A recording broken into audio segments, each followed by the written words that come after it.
Jerry Jones is just a piece of crap. I'm sorry. Yeah. This is all jokes aside, this makes no sense at this point. I get it. You can look at it and say, Micah Parsons is a commodity. We can trade him. You don't trade him the week before the season starts. You just don't. No, I don't think that plays well in the locker room either. I really don't. Freddie Davis Super Chat goes, Mark, what would you have asked for the Packers? Like, what would you have gotten to say, you know what, that's enough compensation for him? What would have made you feel better? Is there anything that they could have given you that you would have felt better? At this point, there's nothing they can do. But this is what one of my fans is saying. Parsons apparently tried to come back to the bargaining table, but Jerry apparently told Parsons to play on the 5th-year option or leave, per Jane Slater. He basically said, fuck you. You're going to play on the 5th-year option or get out. So you could tell it was headed there. Jedi Master, thank you for Super Chat goes, Mark, rip that Cowboy shirt off. You're a mess. What's your next shirt? This is Cowboys Jerry? Mafia. Oh, I already called Miss Tracy and said, Tracy, I need a F Jerry Jones shirt.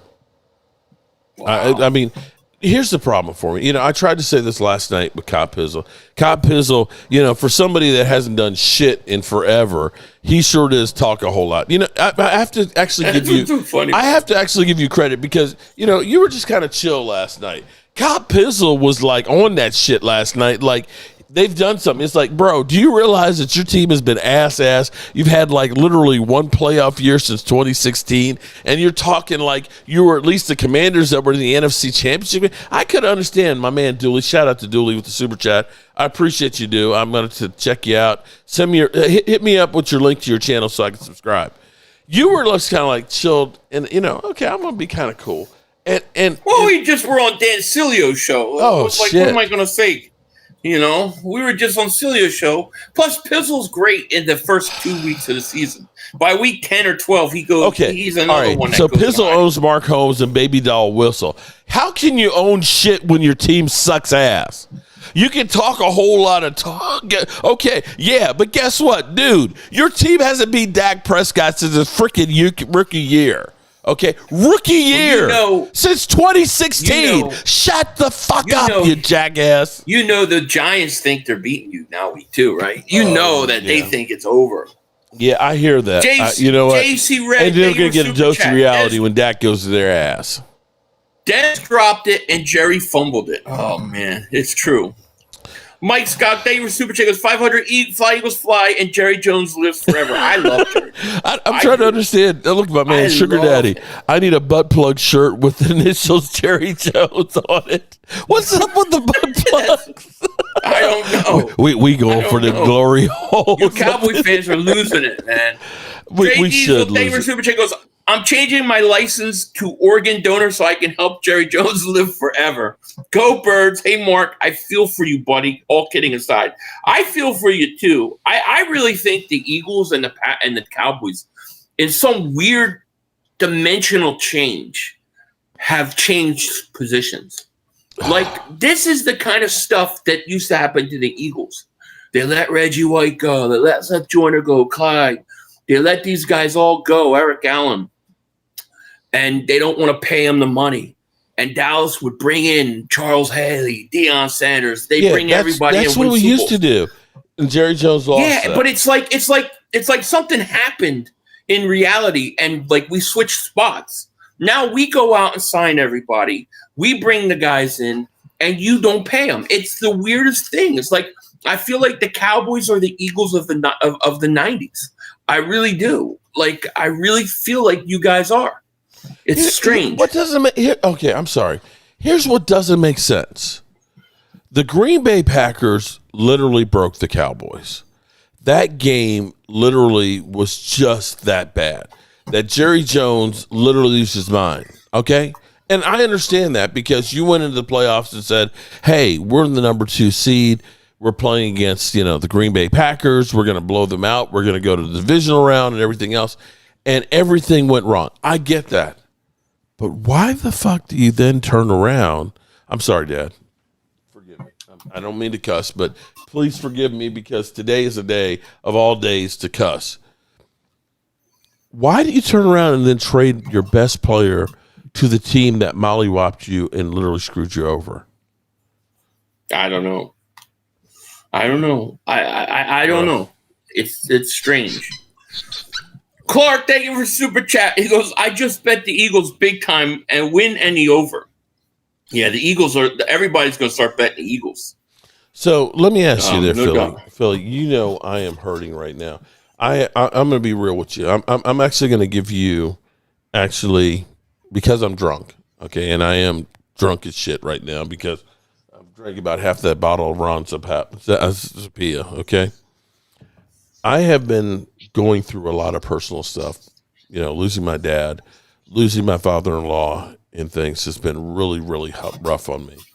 And like last night being on the live stream, it was like I was questioning. My wife has got some back issues and things, and she was not doing well, and I had to help her and stuff. And I begin to question spending my time with the Dallas Cowboys and all the time that I do, that, I'm 60 years old. I don't know that I'm going to live as long as Jerry Jones, that I've got a lot of dirt that's behind me, that I don't know how much I have in front of me.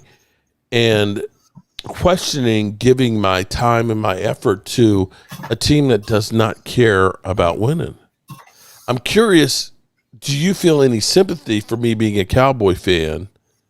Or do you just want to say, fuck them Cowboys, because all those years in the past where you were in our position, I just want to make you suffer? That's what I want to know.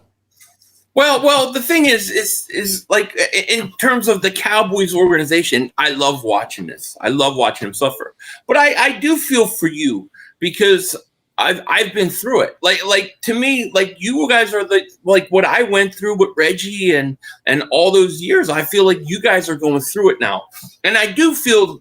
And it's not you personally, but I do feel like it's karma because I put up with a lot of Cowboy stuff in the 90s, a lot of Cowboy stuff. So it's like, it's great revenge. But to be honest with you, like from a selfish standpoint of our channels, I don't want you to be, it's better for the channel. It's better for streaming. It's better when teams are competitive and the fans are engaged because they think they have a chance. So like if you take last year's Cowboys-Eagles stream at the end of the year, there was not as many people in the stream because Cowboys fans are checked out. God, last year was hard. That's the part that I don't like, because if you're a playoff team, if you're a contender, it's almost better for the channel to have all that build up, to be talking shit, to get in there and then to play. So that part I don't like about it, because I feel like you guys are going down the tubes. I think you're going to get. I don't think you've bottomed out yet, is what I'm saying. I have to agree with you on that one. And in some regard, when I think about before this became you and me, was growing up with my dad. I tried to tell that to Pizza last night. He's like, you're a loser being a Cowboy fan, and understanding that I became a Cowboy fan because I wanted to be like my dad, who passed away back in March. And back in those days, it was Cowboys versus Washington. And it wasn't about the publicity like it is now. Jerry Jones wins the battle because of the stupid moves that he makes and the ineptitude of basically letting down the fans. It used to be that people watched the Cowboys because they were looking at excellence on the field. And I'm getting all the name where I actually started on. Now you're looking at the train wreck or the car accident for the Cowboys. You're not looking at a team that was just good and that was winning. And back in the days, it was great because when the Cowboys played Washington, it was literally electric. I grew up in Washington, D.C., out in the suburbs. Right. But when you had Washington Cowboy Week, it was literally electric in the air going up to the game. And if the Cowboys won, it was literally like depression in Washington, because it was actually about a game about winning and stuff. Jerry Jones has actually built a thing where it's all about the hype and about the craziness. the whole thing of this whole summer about Micah Parsons and getting the contract and whether or not he's going to be traded, it has nothing to do with actually playing on the field. It has nothing about being excellent as a team and so on. We are not a better team because now we traded Mike Parsons. Some people are like, oh, yeah, we got 2 number ones. You know, you have the casual fan out there that thinks, oh, yeah, well, you've got 2 number ones. We're going to trade those.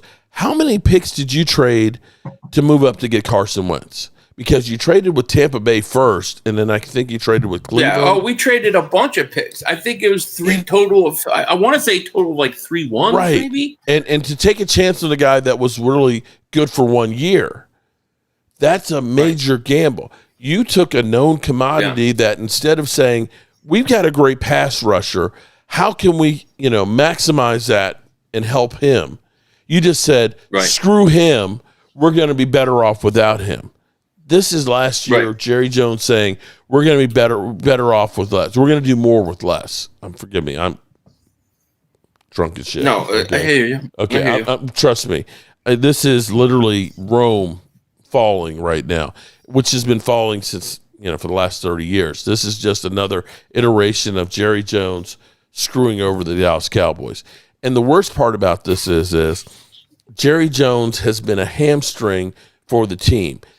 You can look at it and say Mike McCarthy was, a goober as a coach. But the fact that he was able to win 12 games 5 years in a row when you get rid of your best wide receiver, Amari Cooper, your number 3 wide receiver in Amari Cooper, and Cedric Wilson, and you end up signing Michael Gallup, who's on one leg. The fact that you were able to still win 12 games actually says that Mike McCarthy might have been a better coach than what people thought because he's working under Jerry Jones, who does not have a clue on how you actually run a team, who's trying to prove that he does since Jimmy Johnson. You let go of a guy who maybe if you had kept, maybe you win 4 Super Bowls, maybe you win 5 Super Bowls with that guy. You literally said, I want the credit, and I'm going to fuck up the team to do it. And that's where we are. And I'm drunk as shit. Well, I'm not minding I could it tell at you, all. I think Eagle fans could respect you on this. You are a Cowboy fan because of your dad. It was passed on to you. Most Eagle fans come from a family of Eagle fans, and it's passed down. Mm-hmm. It's almost like a family heirloom, the Eagles. And so I can respect that about you, and I can respect that about you. Baby. And I think Eagle fans do too. By the way, Mark, they keep showing on NFL Network. On NFL Network, they keep showing the. They keep showing what on NFL Network? They keep showing the Cowboys look like they're getting ready to have a press conference. Mm-hmm. They keep showing the microphones and up, so we'll see. Curtis Bryant, David Super Chat goes, didn't Micah say he wanted to be a cowgirl for life? He did, but Jerry Jones fucked it up. Let me say from Chris, shout out to Chris, who's an Eagle fan. Mark, coming from an Eagle fan, I respect you for taking all the trollings, bro. And our fan base isn't exactly the mean as we like to have fun because we suck for a long time. It's all in fun. And I will say, I was actually at the draft in Philadelphia, and that was actually one of the best drafts I went to. It was actually way better than the draft in Dallas. And it was funny because I walked out of the hotel room, right? I'm wearing a Dallas Cowboy jersey because I'm going to promote my team. And I had a bunch of Eagle fans that came up and said, fuck you and the Cowboys. Excuse me, Dad, right? And I was like, damn, okay, I'm about to get beat down. They said, listen, man, it's nothing personal. It's what we do. Okay, it's what we do. So welcome to Philadelphia and have a good time. And I was like, damn, that's some crazy shit. And I will say, I have a love-hate relationship with Eagle fans and stuff. And as bad as it is going on the Dan Cilio show, I kind of enjoy it and look forward to it. And I feel a certain kind of way when he doesn't send me a message in the morning to say, hey, brother, you got time today? And it's like, what, you don't want me anymore, bitch? Okay, what the fuck? I know you text me. Did Dan text you? I'm like, no. Like, what the hell? I know, that's hilarious. Doobie David Super Chat goes, Mark Holmes just said 10 minutes of nothing. The Jacksonville Cowboys stink. Fly, Eagles, fly. Whew. Okay. And Eagle Pit fans, rounder. you know what, Eagle fans, You deserve this. And for those out here, because I've got a lot of Eagle fans that are watching right now that don't know jack about Mark Holmes and everything else in the Jobu Sports Report. But I'm going to actually honestly say that I actually felt good for you guys when you finally won your first Super Bowl, because I literally was there in the house, okay? And meeting this couple that was literally, I told you guys this last night, that was literally like 5 feet away from me, that have been, season ticket holders since 1973. 1973. I want you to understand, I was in second grade, okay? To have gone through all of the years that the Eagles have been, shit, okay? I'm sorry, I don't mean to put it that way, but literally going through shit, okay? Going through all of the ups and downs, mostly downs, that you had, to finally see them in the Super Bowl and to watch them see them win their very first Super Bowl is something that I will take to my grave, because I was like, I feel good for these people. I actually felt good for them to see this. But, old people that are kind of like slobbing all over each other kind of got kind of nasty there. It's like, okay, take it back to your hotel room, because I don't want to see you guys doing that shit. No, I hear you. And mind you, make sure you hit the like button for Philly 500, because this is a rarity, because you see Mark Holmes drunk as shit because the Cowboys suck ass. On here, yes. Thank you for the super chat. Pit Rounder, he says, just because Mark is a nice guy doesn't mean he shouldn't be trashed for all his terrible takes in the past year. Hey, look, I go after Mark when I disagree with him about his takes all the time, but it's never personal, Listen, Keith Williams. It's about being, Philly 500 is a homer. I'm a homer. We always want to shade everything to where we feel good about our team, okay? He felt great about the CJ. No, actually, you didn't feel great about the CJ Gardner trade, did you? No. And Kenny Green. No. And then it blows up in your face. But Philly, every time the Eagles trade for somebody, oh my God, this is the greatest thing. How we vision. They're doing great things. Pretty good. And then it ends up being pretty good. Some trash. It's usually pretty good, though. I mean, we've been to the Super Bowl, 2 of the last 3 years. They couldn't have been that bad, right? I mean, Keith Williams, thank you for super chat. He goes, this reminds me of Saquon's situation. The man said he wanted to be a Cowboy for life. Why not pay the man? Dak's the leader of a team, never spoke up for his dude. Dak got paid and Parsons got played. Hey, that's an interesting question. Did Dak speak up? Because I remember T.O., when he wanted a new contract, one of the big resentments he had in Philly was that Donovan did not speak up for him about a new contract. What did Dak ever say about Parsons getting paid? When the whole thing came up and Micah Parsons asked for a trade, he said, "Oh shit." He literally said, "Oh shit, oh shit." Now Dak, I don't think, I'll be honest with you, I bet you that most Cowboy players right now are in a state of shock and can't believe that this actually happened. Because I think most Cowboy players realize this is just how it is. Just wait it out. Jerry Jones will cave and he'll pay you. It was the season opener for Dak Prescott when he got paid. It was the 26th of August when Micah got paid. CeeDee Lamb got paid. It was 4 days before the season started when Zeke Elliott. This is just Jerry. You mean Jerry? I think right now, everybody, as far as Cowboy players, is like, what the fuck? You mean we actually traded him? I think that's the reaction because I think everybody's in a state of shock right now. Mark ain't BSing about Skins Dallas week. Family's been a season ticket holder since Griffith Stadium. Nothing was better than Dallas versus Washington RFK and stands. That's honestly, shout out to you, Chris Dooley. Chris Dooley, who was on with us last night. Make sure you put the link in here, and I'll try and see if I can see it, because I'm drunk and it's kind of like everything's like, what? Where is it? No. But Chris Dooley, shout out to you, buddy. But seriously, hey Mark, I don't know what it's like. There is a press conference. Dallas is doing a press conference soon. I just want to let you know. I've got it. I've got it sitting here. Where here's what pisses me off about the Cowboys. Right? Listen to this. You hear that? Go Cowboys! Go Cowboys! Fuck you! Fuck you, Cowboys! Fuck you to holy hell! I don't want to hear your fucking sorry ass music. Get to the damn press conference. Okay. Oh, these clips are great. Okay. Legend Killer, to be honest, I think it's smart because You get 2 first-rounders, great defensive tackle. They don't have to eat all that money. They can even trade a first for a running back, offensive lineman, or a they're going to be late-round, first-round picks. Do you understand how hard it is to find a fucking Micah Parsons in the draft? That's a guy that comes along like once every 3 or 4 years. Oh, you got 2 first-round picks. Are you stupid or what? Are you stupid? Keith Williams, thank you for the super chat. Oh, and go Birds. Mark, you're giving me a lot of new material for use it, my please. intros. Use it. Make fun of me. Make fun of the Dallas Cowboy Nation, so I never forget how fucking stupid we are.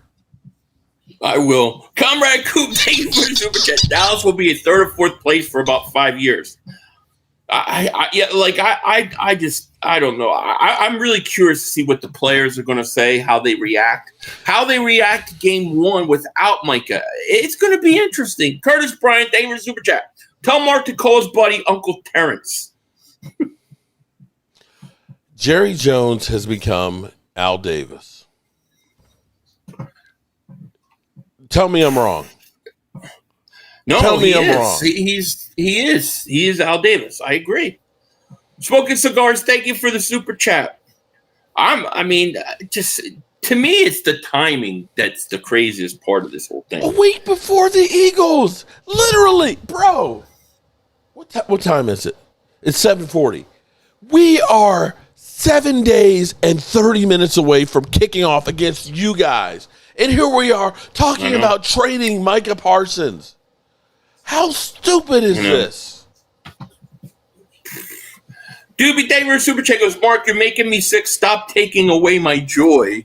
Doobie says. Why am I taking away your joy? I don't know. Keith Williams, man, thank you for the super chat, man. Very generous of you. This reminds me of the Saquon situation. The man said he wanted to be a Cowboy for life. Why not pay the man? Dak, the leader of the team, never spoke up for his dude. Dak got paid, and Parsons got played. Go Birds. See, that I do wonder. It's funny how Dak Prescott gets blamed for everything. It's Dak Prescott's fault that Micah Parsons didn't get paid.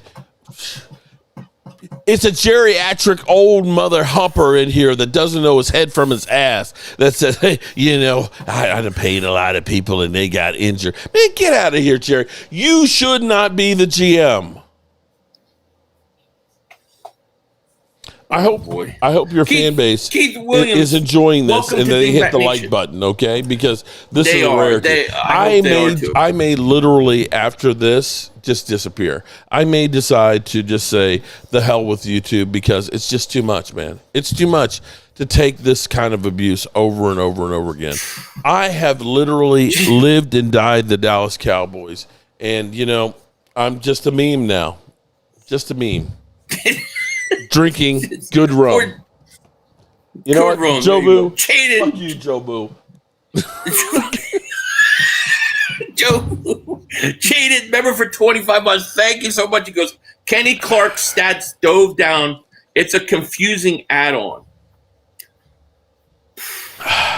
Man, it's crazy. Clark, David Super Chat goes, this just said the Cowboys have been eliminated, right? Master Eagle, thank you for Super Chat. Literally. Yes. I think you say literally a lot. I do say literally. Beans of Bacon. Member for 22 and very months. Congratulations. This is very interesting.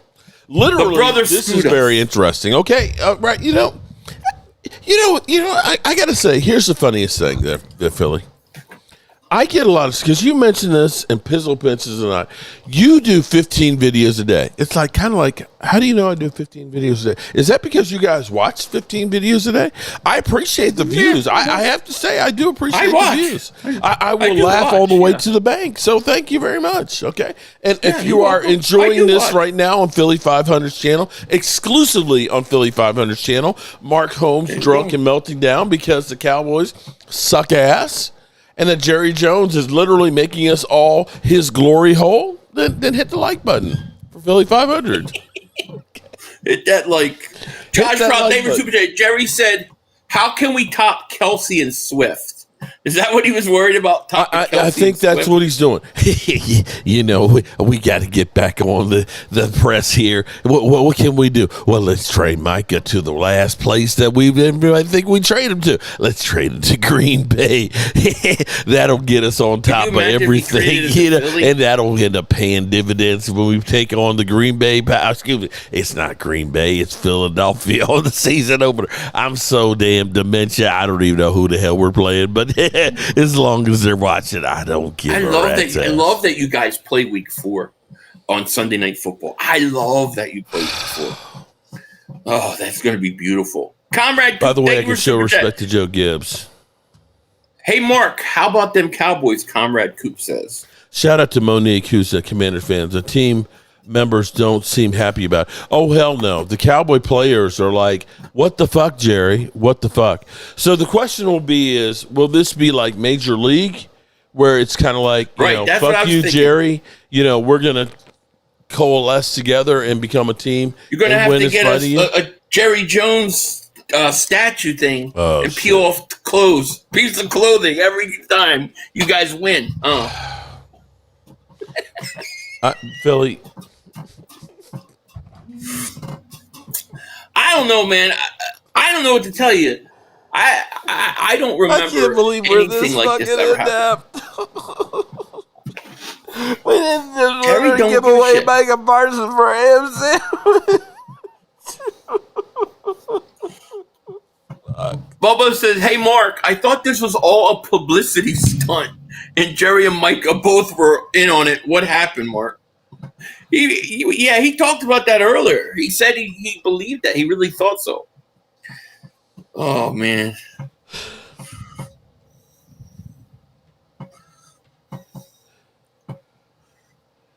You know how much I hate the Cowboys? You want to know how much I hate the Cowboys? Listen to this shit. Oh, here it is. Here's fucking Jerry Jones. Fucking hate you. Jerry Jones, I hate your ass. I hate you son of a bitch. Calvin, you want to start us off? Is he talking now? He's talking to fucking Jerry Jones. You're a piece of shit. Did you need to go broadcast? Do you want to go and broadcast? We can listen to it together if you want. Can you hear it? Am I going to get? But am I going to get whatchamacallit? No, you won't. It was in the best interest. Anthony Perry, thank you. Trading Micah Parsons was in the best interest. Not only the future, but Mark, I can't even troll you today. It must be hell knowing Jerry is your owner. Yeah, it's hard to troll you today. That's true because there's not much we. Hold on, Philly. We've gained a Pro Bowl player in an area. I don't hear nothing. We had big concerns. You don't hear anything? Okay. Concerns in. We gained a Pro Bowl player. Give me my bottle. Let me be. Is that what he said? Yes. Beyond your question. It's in our best Why interest. Why is it saying begin? I want to tell you that I really like Micah. The press covers. I really like Micah. I appreciate the 4 years that we've had him here. And, Jerry, you're full of shit. He's a great player. And so we are very appreciative of the fact that he's a great player. Let me see. I see Jerry. Look at Stephen Jones. And so we all know that to have ADW, the beat member for 5 months, is there a player that Howie should go get now? But this was you could go Travon Walker with Jags if they're really trying to trade him. Make Mike an offer. He'd be cheaper than what Dallas got. It wasn't Jerry Jones, you fucked it up. And I honor the fact that it wasn't done in the way that he wanted to do it. He made Mike an offer? So he was made an offer. There's not an ounce of vindictiveness. There's no bad feelings on my part about the fact that we didn't come together on an agreement. There's no. Oh boy, your boy, man. He's a piece of shit. Of your questions, but the facts are. He said he tried. Anthony Perry, thank you for the super chat, my man. Appreciate you so much, man. That's very generous of you. This is a celebration, John, for you, 500. It is a great day. It is a great day. As an Eagle fan, it is a great, great day. Thank you so much. Though we're going to have to deal with Green Bay, but that's a whole nother thing. All right. Then the way to mitigate that pass rush is to run at you. If I can find you. If the pass rush doesn't get you ahead, pretty big. Jerry time, Jones, long live Jerry Jones. So and Jerry's playing speaking right now. For those that don't know, then you've really got a he's on problem NFL in Network. stopping the run. And so we have felt as we. He's basically saying if you're behind, the pass rush doesn't really help you. Coach, I'm proud of it, Brian. Breaking Jerry Jones is packaging both first-round picks to Jolly Green Giant for a can of Magic Beans, I right? can't mute him. I can't mute him. He was just saying, no, we can't stop. Basically, he just said we can't stop the run. Actives and a percent And of if the you're practice squad, if you're behind, over 1/3 of those, and players, you're not rushing the passer, so that's his excuse for trading him. Jerry's an idiot. He does. I mean, he sounds worse. He sounds like Biden. owns, and when you look in the mirror, Eagle fans think they're about to get an easy win September 4th. and Huge so upset. that this Giants is a guy. very Of course, we're about to huge, win easily. We were going to win played easily out, regardless. But reflection. I mean, are the Cowboys on, players? Are key they? Where are they player at? Where's that could locker bring room us at? a Are they in lot of shambles? Consideration. That's what I want to know. Unfortunately, I can't mute Philly 500. And the players Make himself that we sound got dumber. that can help us stop the run. And They could have traded at least Parsons for a top three a lot of capital. bad team. That is Yeah, required right? To build. A Oh, well, team. listen, I'm going to take a second real quick, guys. it While I'm takes here, we're talking. many players I to be do want to play in the NFL. I do want to talk about this. 11 Hold on on. the field at the same Let me time. find it. It takes a minimum Because of 30 or 40 at minimum. where did it go? Have both defense and offense, not including players. All right, I want to talk about this real quick with you guys. So it takes Well, more Mark has than got one. me on mute. And so you do have to allocate. Here we go. The Eagles did acquire a cornerback, Draft pick, Ambry whether it be Thomas. financial. Sources from You Jordan have Schultz to said the Eagles are allocate signing those former resources. 49ers Hey, Philly, cornerback can you Ambry mute Thomas me? There was no to the practice question squad. in Still our just mind 25 that years Michael- old. The former third-round pick out of Michigan now gets a fresh start in Philly. So they get him, put him on practice squad. Let's see what they can do to develop him. I really like what the Eagles have done for the most part this week in depth. The Marcus Epps thing, I think it's a depth piece. Nothing. Okay, I'm going to delete. I'm going to exit out Philly 500 and go back to the Cowboys. Whew, press conference. Okay, let me try to. I'm drunk as shit. The people understand. I'm drunk as shit. I've literally been drinking my ass off. Dallas Cowboys. Where are we, Jerry? Jerry, you piece of shit. You've got me literally drinking. If we could get it, the kind of interest that we got in making a trade for Mike. He was an asset that we got 4 great years out of. But You're a when piece of you shit, are Jerry. talking about making a contract the kind that he got and for the future, that's quite a commitment. And none of that counts about what he did those first Jerry few Jones years. sucked my It all ass. goes against what he can do for you in the future, the length of that contract and maybe more. Well, then you've got to really weigh how many players. And I'm just going to give you this. Not only do we immediately get a player, but those draft picks could get us, I'm talking top Pro Bowl type players, could, but doesn't mean it you will. don't necessarily get those players. You got to draft them or acquire them. But they could get us as few as 3 or as many as 5 outstanding players. Now, not only do they contribute in a game that needs a lot of players on the field, not to be elementary, but they also give you better odds that they're going to be a high percentage of those are going to be available, just from the standpoint of attrition or from the standpoint of just sheer limit on how far one player can go. Very few players are Dion playing 100 plays a game out there at the time. So this trade was not just thought about today. Oh, just This not trade today. has been Fuck going you, on Jerry. in our minds and our strategies and being talked about. Yeah, you're right. He looks like a It's dude been from the end going of Total on, Recall. all spring.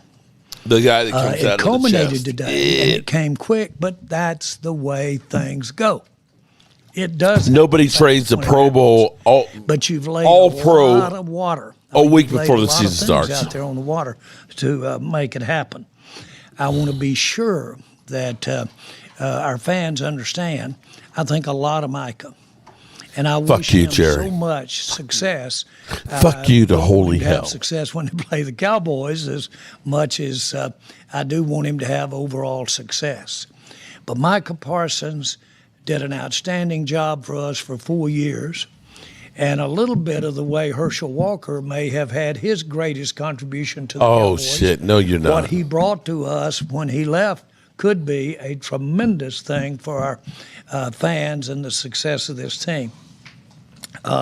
Kenny Clark. We really knew beginning this spring that if we could pick up a top interior defensive lineman just to offset not having a pass rusher, even though it's Micah, but where we're strong is in our pass rushing depth. And we knew if we could get an interior lineman that was at least something that He's trying to would sell some improve bullshit right to you there guys. on a top interior lineman.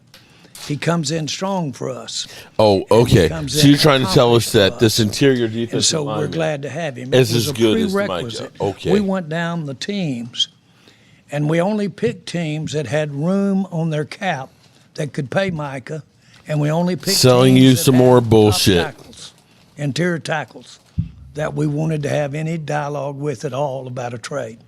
That was the criteria of trading. Top existing tackle that could come in here and play for us right now, this year, and offset the fact to whatever degree, more or less, that we don't have that excellence that Michael Parsons has there, but we do have the depth to come in here and do that. And then if we could get the picks that we ultimately getting, and we did have several teams that we might have had an opportunity to do something with. We did have that. You feel like you're being And sold so, bullshit. this was no instantaneous happening this afternoon over about a 5-minute period. The other thing that I would like to say is I firmly made a commitment to Michael this spring, Micah, and paid him, and to pay him. At that time, I was Sell the bullshit, battling and Jerry. knew that the other alternative probably was. I had no idea of what we might be able to get. But I knew that it was very likely to be several players that we could use those resources for all the way, draft picks as well as cap space.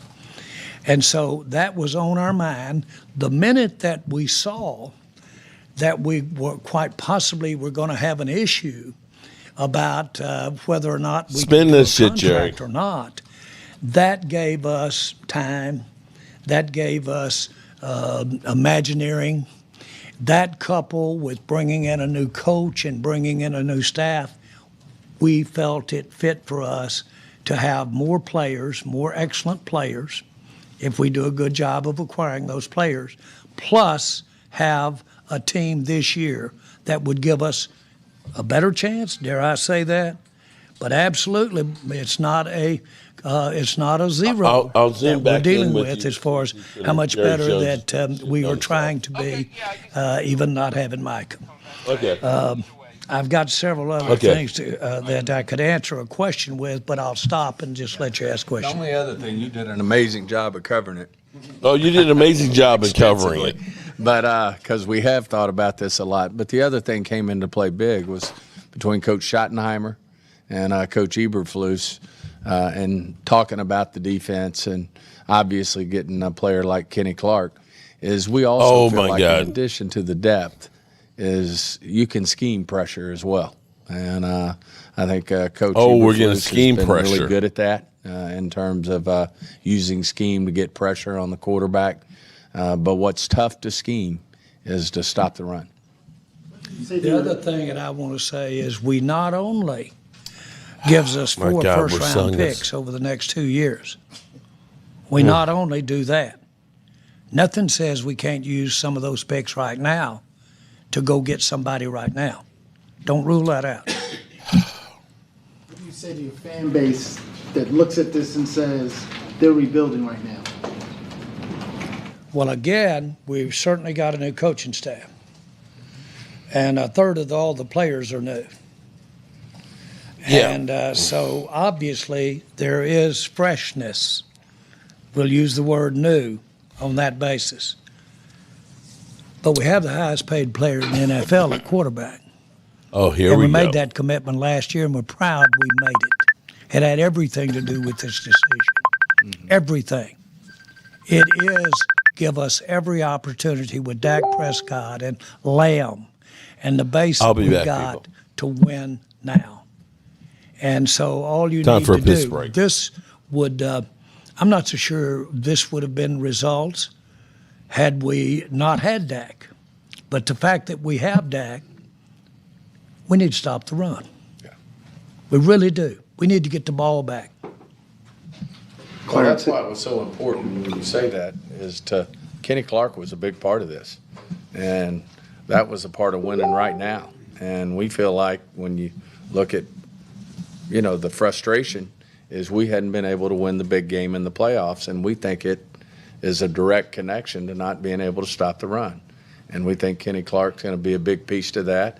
And we felt like because of our depth on the edge, as well as the ability to be able to scheme pressure, that we could make up for Micah, because obviously he's elite at rushing the passer, that we could make up for that. And then in addition to it, as Jerry said so well, is we do now have 2 ones in each draft over the next 2 years, and nothing says we can't use one of those to improve the team this year, which we wouldn't rule out this year.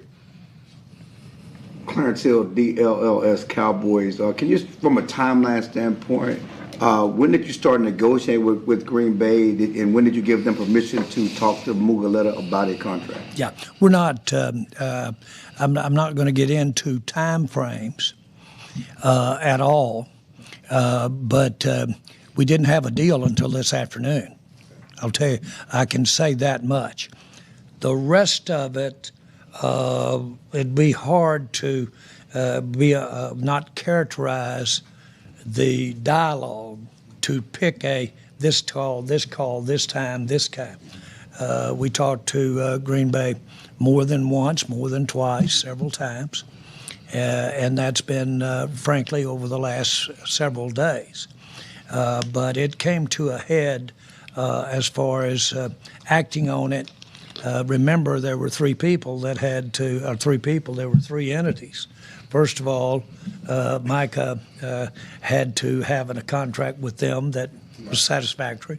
They had to agree to the contract, and then we had to agree to the trade. And so it'd be real inaccurate to just, on our part, say what our time frame was without knowing theirs. But I will say that certainly it was probably still up in the air this morning when they went to practice. Kenny practiced out there with them today, and so you might say that it was technically up in the air this morning. Make no mistake about it, what wasn't up in the air was our consideration as a complete organization, that if we could get this done with our terms, we would make the trade. And that was a complete unanimity in the decision making. When did you give them permission to negotiate, though? I'm not. I don't know that I want to. Okay. According to them, they came to you and asked about doing a deal or trying to get something done, and you said play on the 5th year. Excuse me. Did you tell them to play on the 5th year, or if you want to stay here? Who is they and we? Parsons and Mugaleta. Did you tell them to play on the 5th year? That they wanted to play on the 5th year? No. I'm sorry. I'm sorry. They came to you as recently as this week or recently and tried to jumpstart negotiations. Yeah, we said play on the 5th year. We had some dialogue. I'm not going to get into specifics because I don't think that characterizes it. Okay. But it was not in any way out of the order or anything like that. But basically, I think I've read where they said that I replied, we're playing under the contract as it We exists are right now. a joke, ready guys. to play Philadelphia. Correct. Okay. That was correct. Okay. Thank you. Todd. Jerry, Todd Archer with ESPN. If you willing to guarantee the highest highest amount of money for a non-quarterback back in March, but you're also open to possibly making a trade. Why not do more or look at it more before the draft, where you would be able to gather those at least a player or picks? Why are you go ahead and messing it up right I'm now? Sorry. I think your question is Why not a question about my volition or about what I'm thinking. Is that correct? I'm just wondering why this wasn't something that could have been done before the draft. To maybe you would Jerry, have been you able look to stupid. gather draft picks that you could have used in April to help the Cowboys. Yeah, I'll speculate with you because I haven't gone that deep into my thinking about why I didn't do it and when I should have done it and all that. Really, I'm not, and I'm not trying to be Stephen cute. Jones looks kind of Okay. like, I don't want to be here. When I offered Micah the contract that I offered him back in April, he flew in from out of the country, wanted to come right in. I said, no, get you a night's sleep and come on in the next day. Get you the next day. He wanted to come right in. When I did that, we offered him a contract to come play for the Dallas Cowboys, and it was a good one. Okay? Now, it was more guaranteed than what I've been reported that was here now. But my point is, without getting into detail, that was a very genuine negotiation. And I changed the amounts. And then we left, and then he called back and talked to Stephen. Stephen negotiated amounts. We changed those amounts that he called back from. And then, of course, the rest is history. When the time came to say, let's go, then he said, well, let's start the negotiation. And again, nothing in the world am I criticizing Micah about at all. That was every bit his right. And Micah's never been anything but so pleasant for me to be around. I want to be real clear about it, not that it implies that it's not. Things are good here. Things are good here. We have just decided that it was in the best interest of our team to take the consideration that we have. We appreciate his 4 years. But we can take that consideration and we can win in our minds more than had we gone the other route and signed him. That's not a negative on Micah. That's just unique to our circumstances. Were there any trade discussions prior to the draft regarding Micah? Trade discussions with who? With other teams regarding No, Micah? no, So no. could you have done something then? We had them, but we didn't have them with anybody else. The draft's in April, by the way, when we were talking to Micah personally. Right, it was at the end of the month. This was at the beginning of the I month. got you. But Oh, you mean a day earlier or what? Shit, come on, man. Come on. No, I'm not frustrated with that. John Machota with The Athletic. Jerry, this is just making a move like this isn't something that you normally do. You don't usually move away from star players in their prime. Why is this different right now? As a matter of fact, I've been criticized for staying with players too long, the ones that have had, if you will, a relationship, a working together relationship. I had that kind of relationship with Micah. Like I said, I sat with him at a couple of one Super Bowl for sure, and I'm out here and knew his family. Had a hour and a half visit with his mother during the whole first half last weekend, sitting there with me watching the game, up in the box, up in the suite, where we watched the game. And so my point is, there's none of that here. Feel that very good about it. In our judgment, this gives us a better chance to be a better team than we have been the last several years since Micah's been here. Not any negative on Micah, but we're trying to get better. We're trying to stop the run and stay in the hunt. Did it bother you at all with the way maybe he carried himself, the laying on the training table during the game, and some of those things like that? Oh, that's not. That is not. I didn't see it. I saw pictures of that, but those aren't ways that you Make decisions. that you handle being a player and a team concept and the sharpness and paying attention. First of all, ask our Booker, and you can get your butt run over down there if you don't look at what's going on out on the field. We like lost Booker because of it Sunday or Thursday. Nick Harris, Forward Star Telegram. Jerry, you had said a couple weeks ago in an interview with Stephen A. that you were never considering trading Micah Parsons. Was that a tactic at the moment, or did your tune eventually change in the last couple of weeks? Do you really think if I wanted someone to be interested in him that I would say, oh, I'm going to trade him? It's the opposite. It's the opposite, of course. And I thank you for writing it. I really do. You had said that it was a unanimous decision to make this deal today. Yes. Who was involved in that process?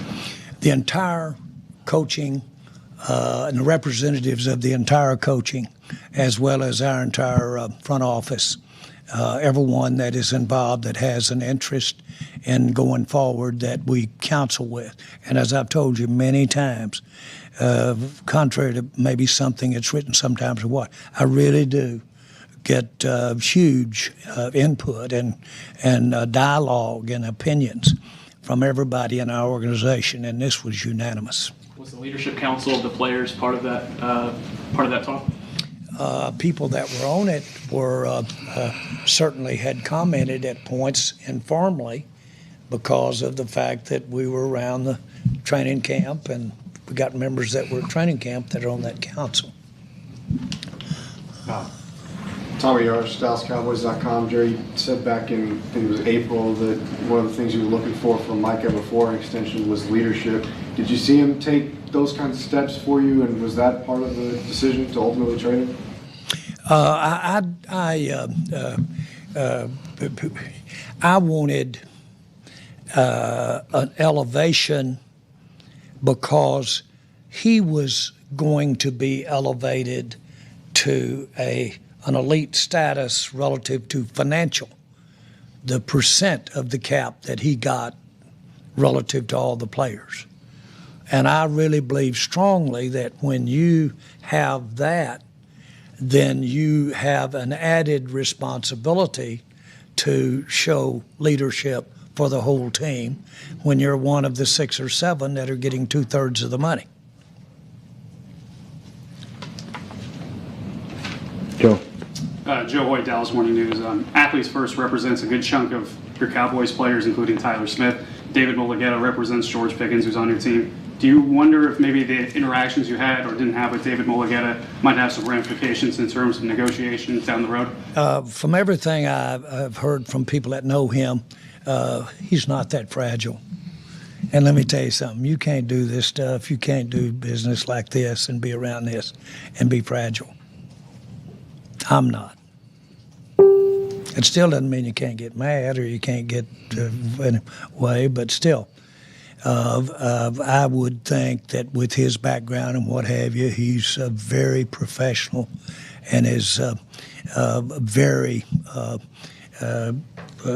willing to keep his eye on the ball and not get caught up in a lot of the other emotion or things that go on. Now, make no mistake about it. Negotiations, and it's not just player. And as a matter of fact, I would like to make this comment. These are young guys, relatively speaking to this guy. These are young guys, and they haven't had times when these their skills and their being of what they're contributing is measured up by some kind of negotiation over money. Now, anybody that doesn't understand that doesn't understand human beings. We all get flair over that. I'm 82. I flare over it today. That's part of that goes with it. And to understand that is, frankly, not necessarily you're learning when you're negotiating at the level Micah or his agents are, but certainly on down the line earlier, that's a big part of evolving. That's why third-year linemen sometimes are better and show up when they didn't show up in the first year. People evolve. I look at it that way. Who was it? Stephen A. Stephen A. said, Jerry said, you should have more grace. You should be a little more sensitive. These are young guys, and you've been down that pike a lot and have it. What Stephen A. got back from me was I've had more grace than any human I know of. I've had more grace. Forgiveness is just to say okay. Grace is when okay, plus they give you a lift. That's grace. You all know that. So having said that, I believe that in our players. And I wouldn't be doing this if I didn't have a big feeling for our players and, frankly, our coaches. And so there's never been a case where I ever, past a nanosecond, had a bad feeling after we're through with negotiations and we're trying to sit down and go forward with what we said we would do, and that's play together. You guys give me a great opportunity to communicate, and I'm not the first one. You've had coaches tell you they communicate with their players through the people in this room. And so you guys give us a great forum to express ourselves in a way. And our fans, if I thought that it was sensitive to fans, then that'd be a different story too. I don't. I think it's another little nuance of being involved in our game. Thank you guys for involving them in these nuances. That's why we did draft room cameras. That's why we did all that. So, boy, I believe in the process and the discussion of the process and the questions you have about it. You mentioned looking in the mirror. Do you think you still plan to continue your player-first negotiation tactic that you used with Micah here, where you wanted to negotiate with him directly? Oh, I don't think there's any question.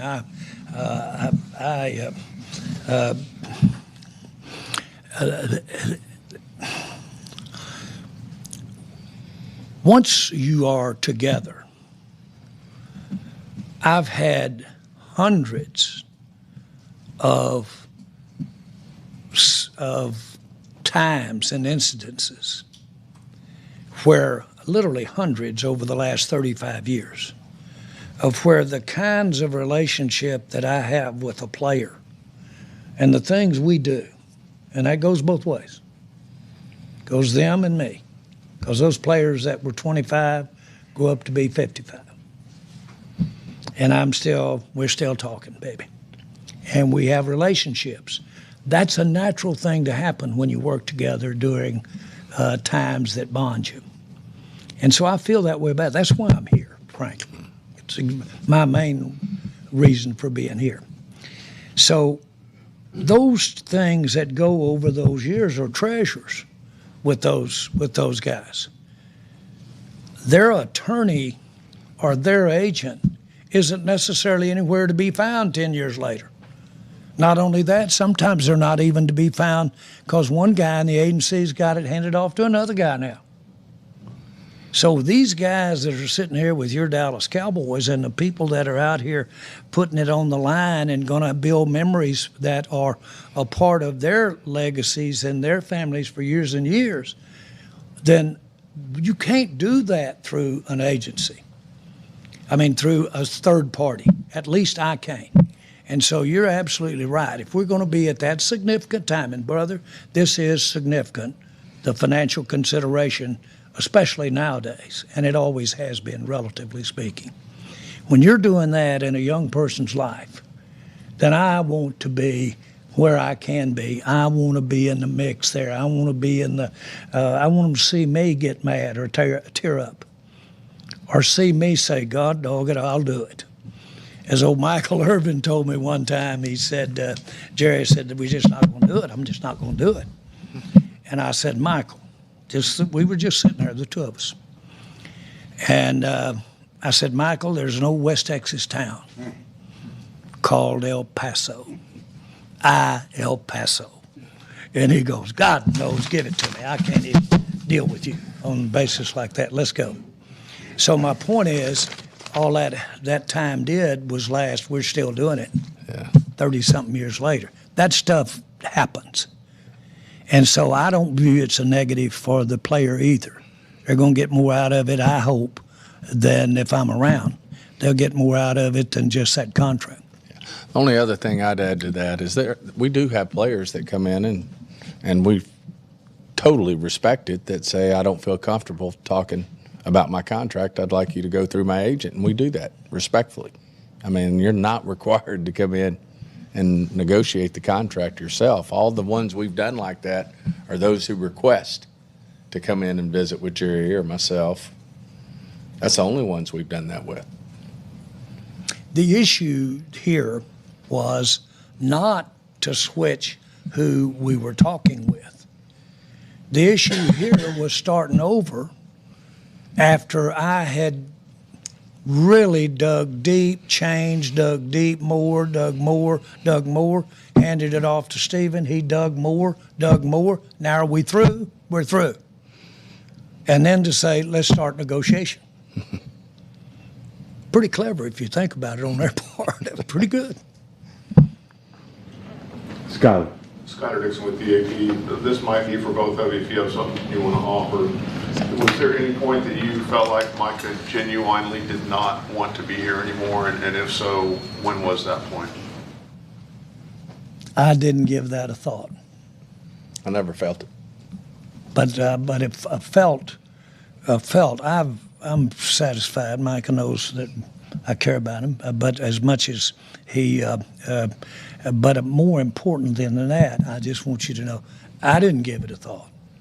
It didn't change one thing I was doing, and I'm not trying to be anyway other than I just didn't let that stop the train from accomplishing, frankly, what we end up accomplishing today. Don't make so much out of that, well, that not talking caused this thing to be done. There's a little thing called stopping the run. There's a little thing called football team having the resources of those picks and having the resources of player we got. That had a heck of a lot more to do with it than any hiccup we might have had in April. Sadi's with The Athletic. Jerry, do you have any regrets over the process of the last few months and how things went?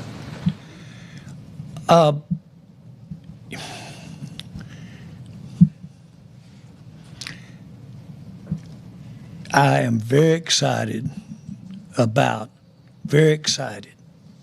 beyond any consideration of a regret of the consideration that we got in this trade and to have the player. I'm very excited about that. It is more in keeping within my mind what's in the best interest of the Dallas Cowboys. In terms of things that were said in the media about the agent, any things like that, is there any things that you would do differently if you were to go back? Oh, no. No, not at all.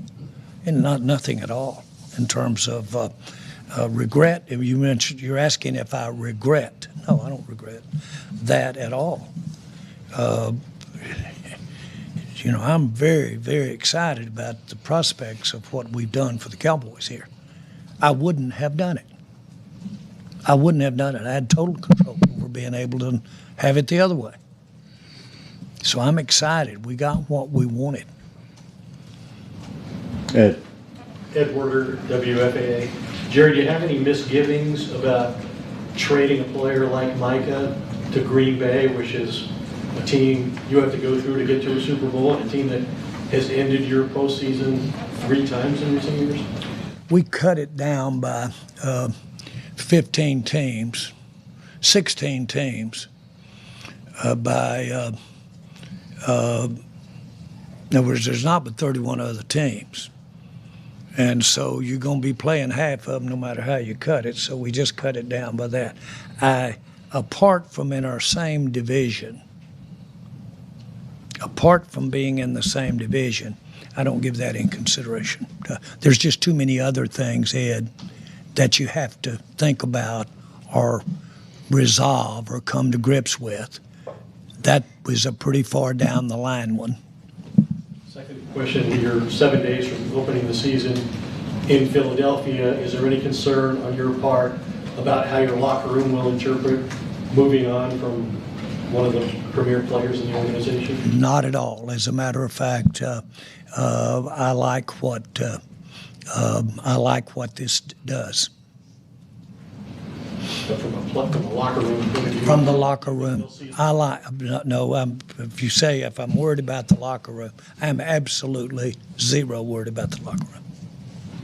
No, that's not meant to diminish anything here. I'm just not concerned at all about the locker room. It takes a lot of players to play this game. Locker room knows that we just got a lot of good players.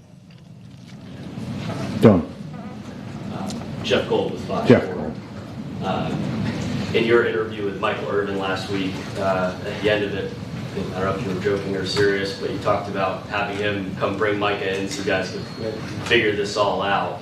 Between the conversation in the spring and today, did you at any point talk one-on-one with Micah to try and figure this out? Did I talk to Michael? Micah. About, I'm sorry, I didn't get the. You had the one-on-one meeting in the spring with Micah. Yeah. Between then and now, was there any point that you went to him or he came to you and you tried to figure this out man to man after that meeting? No, but we were talking, baby. We were talking. You're on the practice field. That's the old deal. We had the practice field, but you're talking about the spring. You're aware of the talk we had on the practice field. But listen. Everybody knew exactly what had happened, and they completely knew our numbers. And so that's not. I've been in negotiations where not a lot was said then too, because you had given your numbers. And so there wasn't but one thing left to do, and that's increase the numbers. From their standpoint, okay, mine would have been come in. So to say that we didn't know now, to be very candid with you, there is a litany of detail that the agent, as well as our office, would have gone over with that agent of detail. But the big ones, the years, the amount, how it's paid, that type of thing, we had discussed. I get it, and I think everyone does get it too. They wanted to go where I stopped, and they wanted to go from there. Is that hard for anybody to see? That's where they wanted to start. That's where I stopped. Now, all you could do is pick up the phone and say that to each other. You talked many times about your relationship with Micah being unusual in some ways, that you would socialize. We talked about the Super Bowl moment. Do you feel like over these months, could you feel the deterioration with that relationship? I hadn't had a chance to watch a game with him or go to another Super Bowl. I would have to tell you after we said, let's do that. So I mean, I'm not trying to be cute at all. We have been negotiating, and we basically said, quit talking on the phone. And so we weren't talking on the phone during that time. And I probably don't have 3 people got my phone number. And he was one of them. Garrett. Garrett Podell, CBS Sports. Jerry, Micah had 12 plus sacks in each of the last 4 years, very productive. For other Cowboys players coming up the line, they see how this negotiation with Micah went. How would you answer their question, well, gee, what do I have to do to get an extension if Micah can't get one? Ask Dak. Highest paid man in the NFL. There's a lot of players that they could ask that have been paid down around here. I'll pay players. So what makes this different? Because we wanted to look and see if we could do what we did. Pat. That's the benefits of the trade made it different. Make no mistake about it. We all know we could have signed Micah, but we decided to go with the trade. Hey, Jerry. Pat Doney with NBC5 here in Dallas. 1 month from today, Micah will be in AT&T Stadium playing in a Packers uniform. Have you allowed yourself to think about that, and what are you expecting that night to be like for you when he plays on Sunday Night Football against your team? Well, I had to play Emmitt Smith when he was a Cardinal, and that made it hard. But obviously, we have to play a lot of players that we play. When I say play them, we compete on the teams that they're on after they leave the Cowboys. It's free agency. That's what happens. Micah will be problematic, very problematic. I'd suggest that we get ahead and run the ball. Last one, Sydney. Sydney Staples, DG10 Sports, for you, Mr. Jones. What do you have to say to the fans who may be really frustrated, upset, confused by this decision? Well, I would like for them to look at a lot of what we've talked about here, and that's why I'm saying what I'm saying here, because I want them to be interested and involved in looking at it. This was a move to get us successful in the playoffs. This was a move to be better on defense, stopping the run. This was a move to, if we get behind, not be run on. And it was a deliberate move, a well thought out move to make this happen. The other thing that I would say is that we have a chance to get a minimum of 3, and it could very easily be as many as 5. Really top players. And you got to look at 3 to 5 to 1 over who's going to help you win the most.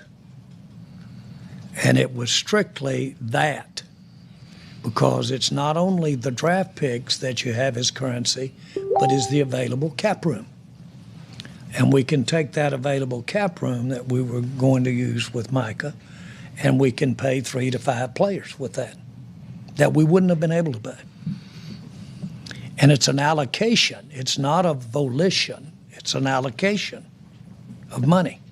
And so we chose to have numbers of players that we could pay handsomely, that would be those caliber of players, not young practice squad players. We're talking players that can really compete.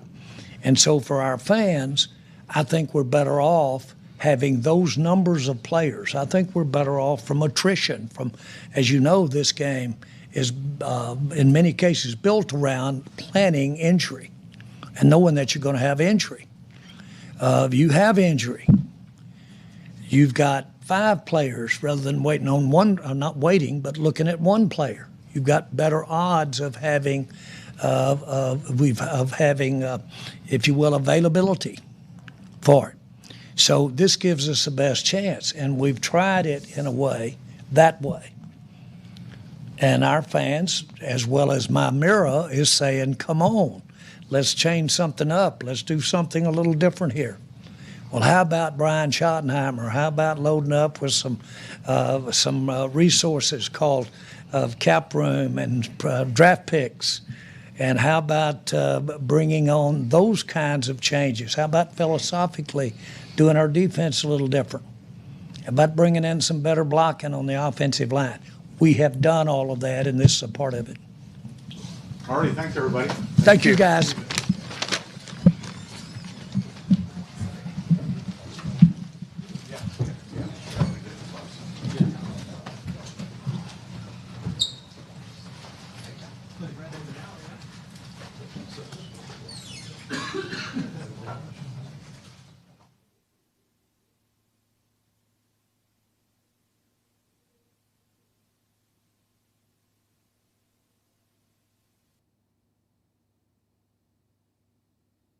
What's up, locker room? I am absolutely in a state of shock right now. What's blowing my mind is I just, less than 5 minutes ago, finished an all-day press junket for Netflix promoting America's Team, the docuseries. 5 minutes after I hang up the phone or get off the Zoom with Kay Adams podcast,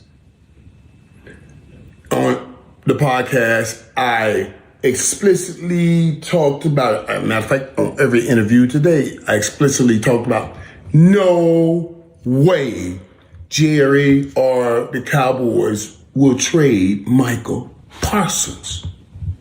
No way it's going to happen.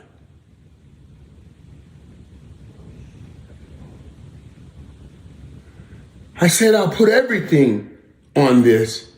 Jerry is not that crazy and not that stupid, and he's certainly not dumb. No way is he trading Micah Parsons.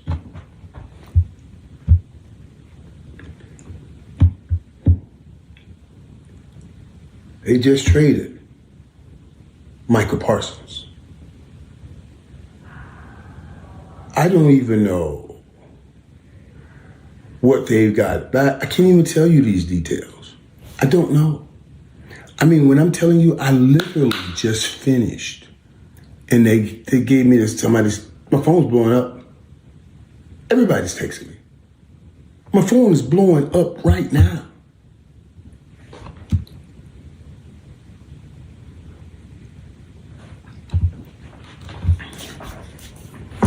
This is exactly what I was scared and worried about. And I tried to say that I wanted Micah to try to take control of this, because right now, you see what has happened. This isn't about football. This was about personal emotions, and it just got to a boiling point where it was like, okay. I'm back, Mike. You think you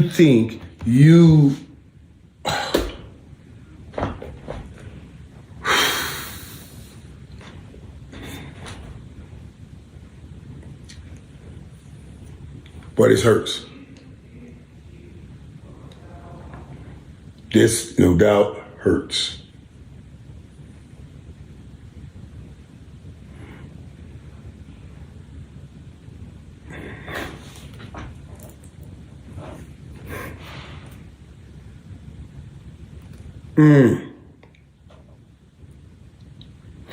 Yeah, I really wish that Michael would have taken control of this. I can't imagine this is what he really wanted. I just cannot imagine that he really wanted to be leaving Dallas. I don't.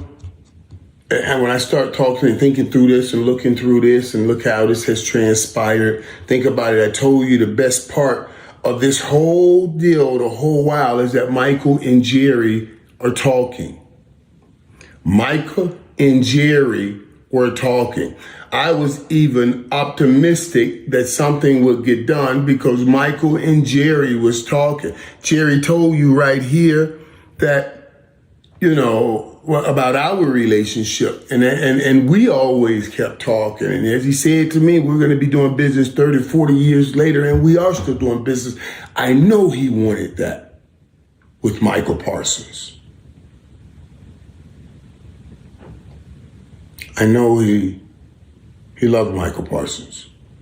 So in order for us to be right here, something had to go down that hurt Jerry personally to make this crazy,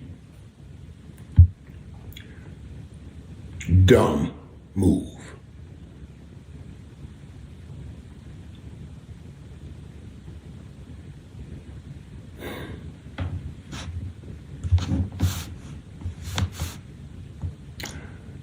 The Gambler and his Cowboys is the series that is out right now.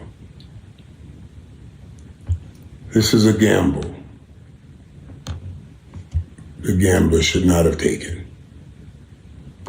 My personal opinion. The last personal thing with Jerry that was with him and Jimmy, that got in the way, I believe, of a Super Bowl that year. There's a good chance this personal thing, this time, with Micah and his agent, I thought it has a good opportunity to get in the way of it. I thought it was a Super Bowl opportunity. You add the offensive weapons to put the points on the board with George Pickens. Now you're going to need a pass rusher to get to the quarterback because they'll have to catch up, and you let Micah Parsons go. Or you traded Micah Parsons. God almighty. I am disappointed that Jerry and the Cowboys decided to trade Micah Parsons. I'm hot about that. I'm hurt for Micah Parsons that he let it get to this place. You know, he stopped talking with Jerry and, you know, just cut the lines of communications, I guess. And it has gotten to this. And let's be real, peeps. Let's be real. As this falls off, as fans, we lose. Because Micah, you know what Micah is. But as fans, I think we are the biggest loser, not having Micah on the Cowboys. But out of those three principals, Micah Parsons, Jerry Jones, and the agent,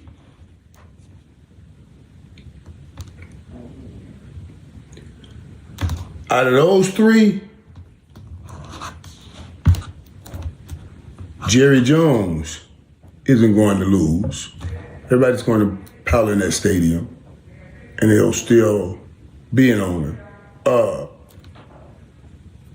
the richest, most valued franchise. Won't lose a dime. The agent won't lose. He'll still go about doing the great job that he has been doing for every one of his clients. Out of these three, Michael's the loser. I know you guys are right now saying, Michael, no way. Michael, no way, Micah is a loser. And I'm with you. If he got $188 million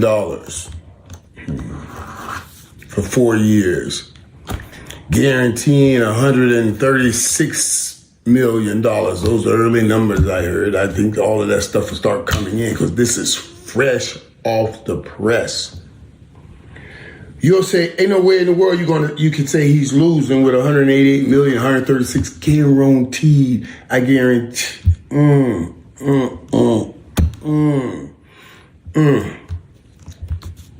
That's so great for him, but he has so much more in store for him if he had stayed with the Dallas Cowboys. I want you guys to watch now, unfortunately, and come back and talk to me later to see if he lost $100 million in his podcast deal. I want to see the kind of attention his podcast gets now. And I'm just saying, I'm hurt for Michael because and I say he's the biggest loser because he had so much more out, not just this deal, so much more out there for him beyond this deal if he stayed with the most visible franchise in professional sports. Man, and I'm just hurt for him, man. God almighty. Think about it. Jerry said it.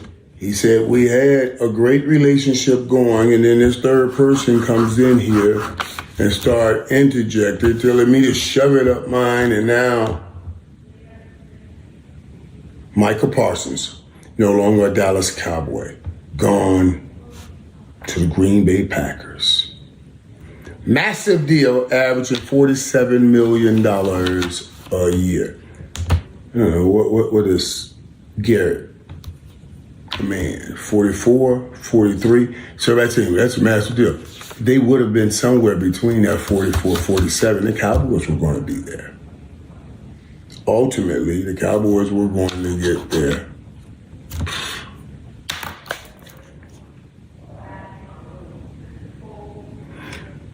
I just think, Jerry, emotions get in the way here in this sense. You built this offense to put points on the board, and now you just trade away the best pass rusher. When the offense puts points on the board, you're going to need a pass rusher to solidify what the offense does. You put up 30, put them in passing mode, let me get to them now.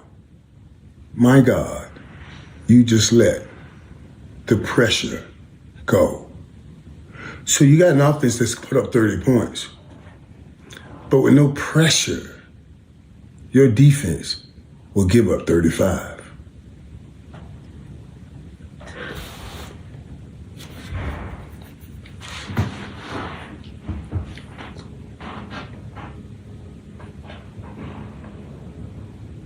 Oh my God, I can't believe this, man. I've been here all day. I can't believe this. I cannot believe we just traded Micah Parsons. I told you, I know he's hurt.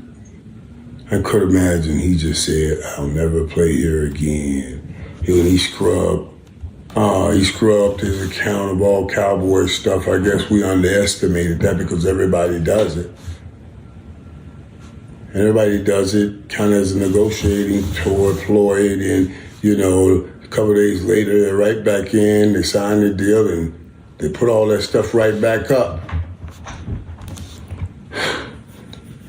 God almighty. I guarantee you now,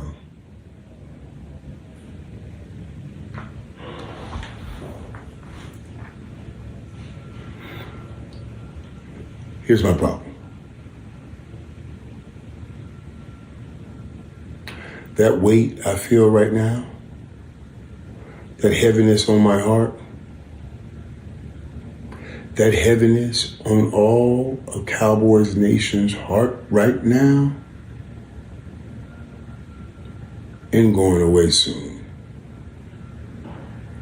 And I'm gonna tell you, I was worried before. Now I just don't know if the Cowboys can win this game without Micah Parsons. And I'm not saying I don't think the Cowboys match up with the Philadelphia Eagles. I'm just saying my heart is heavy. Most of Cowboys Nation's heart is heavy.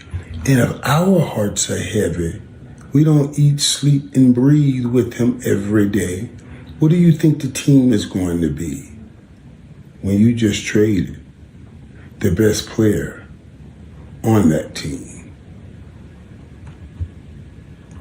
How heavy heart will they be still next Thursday when they walk into Philadelphia?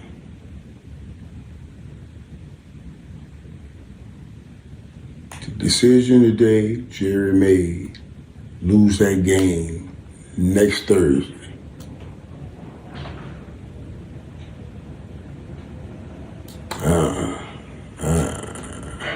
I just don't see how you put a defense together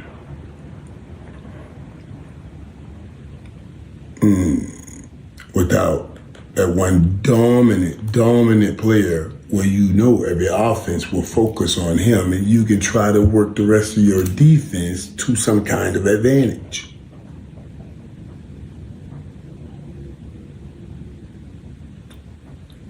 This is a dark and sad day for Cowboys Nation and the Dallas Cowboys.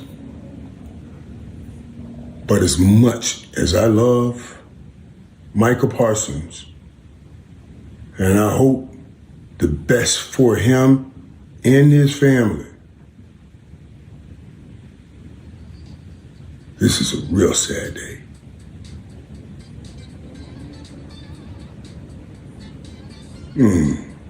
God. I love Micah. I wanted him here.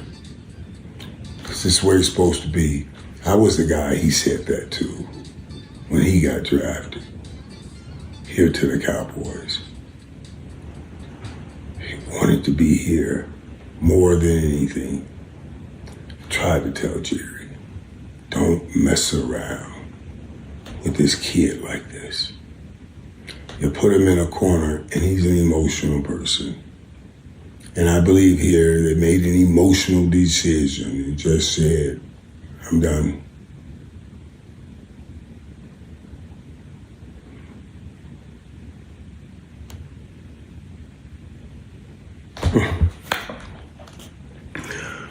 Wow.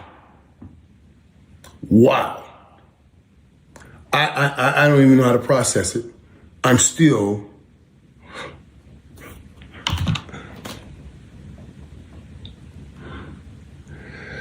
I got everybody hit about this. Oh man. I gotta go and try to get my emotions intact and piece this together in my mind. And hope somehow, some way,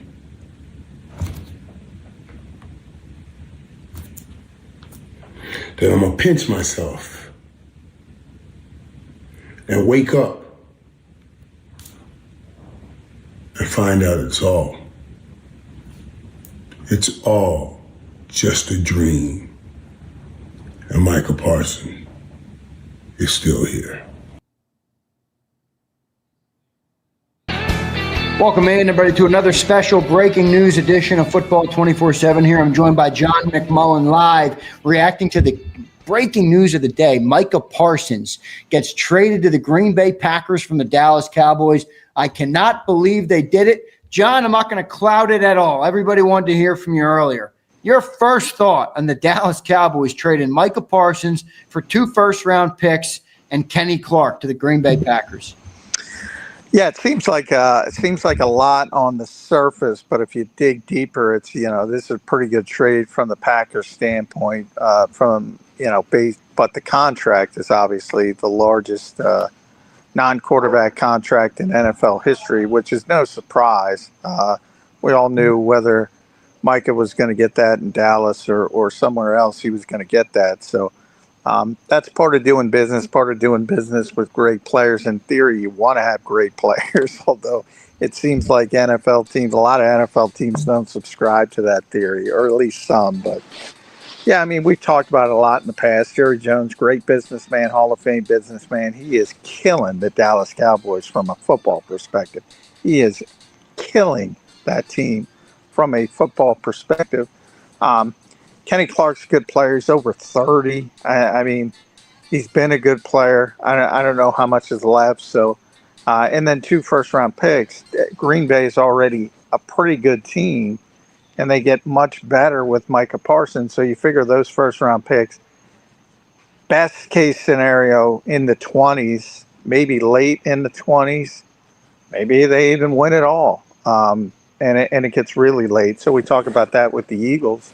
And teams trading with the Eagles. Well, these are going to be late in the round picks for teams that are good, and Green Bay is going to be good. Again, very tough division, so they might beat up on each other. But now you got to worry about it from an Eagles perspective. You don't got to worry about Dallas, but you're got to start worrying about Green Bay a little bit. Well, I think that's a significant part, John. I mean, Dallas wasn't a worry before or after before this trade or after this trade, right? I mean, but we now do have another emerging contender in the NFC in the Green Bay Packers. What's your outlook on them after adding Micah Parsons today, John? You mentioned the contract, 4 years, $188 million, John, $47 million per year for Micah Parsons. Unbelievable. Big contract, 136, I believe, guaranteed. Yeah, I mean, and this puts, I think Green Bay on the same level as Detroit and the NFC North. They probably passed Minnesota. They certainly passed Chicago. I have some concerns with Jordan Love coming off last season. I was disappointed. But if it clicks for him, I mean, I don't question Jordan Love's talent. I question his decision making, gets a little bit too frustrated, too willing to throw the ball in dangerous situations. So, I used to say that about Josh Allen, and he figured it out to a certain degree. So, I mean, from a talent standpoint, you're not gonna question Jordan Love. So if it starts clicking for him, look out. I mean, this team becomes a legitimate contender. They're one of the group of teams that can literally talk about the Super Bowl and it be realistic by making this move. Yeah. John, what do you make of Jerry Jones actually doing it, man? I really didn't think he would do it, John. I thought he would make him wait. I thought he would franchise tag him if he needed to. And I thought he would make a circus of it, as he always does. But he really said, nobody will dictate to me how to do my contracts. I don't care how good you are. Your thoughts on Jerry Jones actually doing it? Well, he's kind of a loose cannon. So from the standpoint, his history was he's always going to pay in the end. I do think there is some level of Micah was going to take this to the end, and he didn't want to play for that team anymore. And most of the other guys sort of understood the situation and knew they would get their money in the end. He would have got his money in the end as well. I just think he wanted nothing to do with the circus anymore and wanted to get out of there, and he made it happen. So that's the one thing about players. If they really want to make it difficult to stay in a certain situation, they can force their way out. And they were going through all this rigmarole with back tightness. I guarantee his back's going to check out when he gets to Green Bay, and he's going to be fine. So obviously there's a little bit of nonsense on both sides, but I mean, if you're gonna judge percentages of guilt or blame for this, I mean, 95% of it goes to Jerry Jones, at least, maybe higher. Yeah, John, It's an abject disaster. He's killing the Dallas Cowboys. Killing them. It almost feels intentional, John. It's so bad. Maybe many speculated maybe he's looking for Arch Manning next year and he's stocking up on first-round picks. My problem was you didn't get that good of first-round picks. The Packers picked 23 last year, John. They might be picking even higher this year. Yeah, I mean, they picked 23rd last year, and you would think their pick is going to be worse this year with Micah. So, and again, if Jordan Love cleans up his act, this might be a team in the 30s. That's how good this team could be. So from that standpoint, it's more of an impact on the Eagles that he's going to and you're going to a good organization. Green Bay for years has been one of the better organizations in the NFL. They generally do things the right way. I don't expect that to change in the upcoming years. So this is a problem for everybody in the NFC. It was better to have him in Dallas, where you knew Jerry would find a way to screw up everything else and do things the wrong way. So, I mean, if you're a fan of the Eagles, which most people are listening to this, or you're a fan of any other NFC contender, including Detroit, this ain't good for you. No doubt. John, I think you just answered my next question, but are the Eagles winners today because Micah Parsons was shipped out of their division, or are they losers today because we have a new contender in the NFC? Well, I look at it as a bit of a loser simply because I think their goals, I know their goals are bigger than the division. Now, they would never verbalize that, but their goals are, let's be honest, their goals are Super Bowl or bust at this stage every year. And those expectations are unfair, and But I mean, those are their own internal expectations. I mean, they want to win. And this makes it harder to win in the NFC. Yeah, I get you would have to play him twice, and you don't necessarily have to play him. You won't have to play him as much over the long haul. But this creates a better team in the NFC for a team that has legitimate Super Bowl goals. So, from those larger goals, I think it's a hit for the Eagles. But playing them 2 times a year might not be fun. But again, I think Dallas sort of hampered some of that impact by the way they run their organization. Yeah, John, just a couple questions here on you from an Eagles perspective here. Dallas in week 1, that game just got a whole lot easier in my estimation. You agree? Yeah, well, yeah. I mean, I don't know if he would have played in that game if he stayed. So, yeah, I in the short term, I don't think it did much. I think Doesn't it kind of signal like a white flag, John? They're like waving the white flag August 28th. Like, what does this signal to the locker room? They just traded away Micah Parsons for future picks. Yeah, certainly it has that impact. You mentioned the Cowboys fan you were talking about on YouTube. I mean, they're defeated already just from the way it was going. And now they don't have the player. And again, Kenny Clark is a good player, but he's over 30. Certainly not going to have the kind of impact. And first-round picks are always going to excite people a little bit. But, yeah, I think if you're realistic, I mean, Dallas is not that they were before, but, they would have been a contender for one of the final wild card spots, I think, if Dak has a good year and Micah was back. I think they had a legitimate upside. I don't even see that upside now. Now you got to start worrying about the Giants behind you.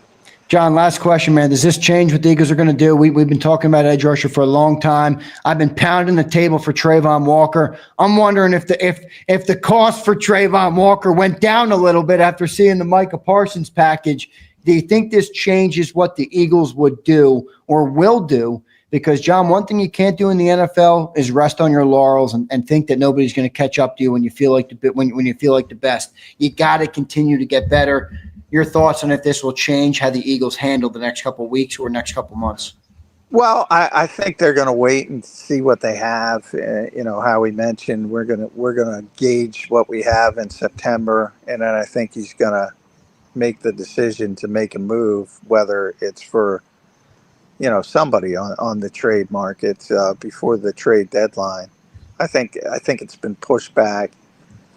And Howie's the one who, not that he was the first to say it, but he famously said it at one point, hope is not a strategy. Well, he's kind of hoping on the edge, which is not a strategy. But, sometimes it's better to be lucky than good, and maybe one of these guys catches fire, whether it's Azeez Ojulari, we talked about this morning with Caden Steele when he was on. Maybe he's a game day player. Maybe he's just not a practice player. Maybe Jalix Hunt is really just a prodigy, and he's just going to go out there and perform. Maybe Nolan Smith can handle the workload and not be banged up playing 20 games like the Eagles want to play. Could that happen? Sure. Get me Trayvon Walker. I don't like the odds, but it could happen. Sounds like we need Trayvon, man. Yeah, I mean this is a player, and I was out to dinner, but I saw Honest NFL. He tweeted, this guy's different, man. This guy's different, and and I think people will start to see that more. I think most people around the league knew it, but I think more people will get to see it in Green Bay because they'll be better. He'll have, a better support system around him, not only from an organizational standpoint, but how they build the team and things like that. It's just a smart football organization. It has been for years. So I think people are going to start, not that they should have, and maybe because he's out of Dallas, not that they shouldn't have, but maybe because he's out of Dallas, there's not that visceral hate in Philadelphia, and they start to figure out, oh, that guy's pretty good, because that guy's pretty good. So there's no, Trayvon Walker ain't in Micah Parsons' orbit. I know he's not, but it makes you better than you are today. So I think you got to try and keep up. But I hear you. John, 8 to 10 a.m. we'll be live on Birds 365, man. Looking forward to hearing you further dive into this. Your final thought on the breaking news of Micah Parsons being traded from Dallas to the Green Bay Packers. We'll catch you in the morning, John. Your final thought. Good to get him out of the NFC East, but it would have been better to get him out of the conference. Great final thought, John. Thank you, brother. All right. Thanks, Andy. All right. Thanks, Johnny Mac. Johnny Mac joining me here on a special Football 24/7 edition. Great stuff there, everybody. I want to thank John for doing that, stepping out of his dinner to come and to discuss the breaking news with you all. It is a big one today. You've already heard from me extensively on the National Football Show and on my own Football 24/7 at 6 p.m. tonight. So I'm going to get out of here. Hit that like button, guys. Appreciate you all being here. Drop your comments down below if you're listening after the fact. And if you haven't already, subscribe to Jacob Sports. All right. We're the #1 Philadelphia Eagles channel. We cover it morning, noon, and night. Whenever there's news, we go live. We are a great community of fans here that talk about the game, the team all year long, all day long, really. And we got a lot of fun things coming to boot here at Jacob Sports. So thank you guys for watching. See you next time, everybody. EAGLES, Eagles.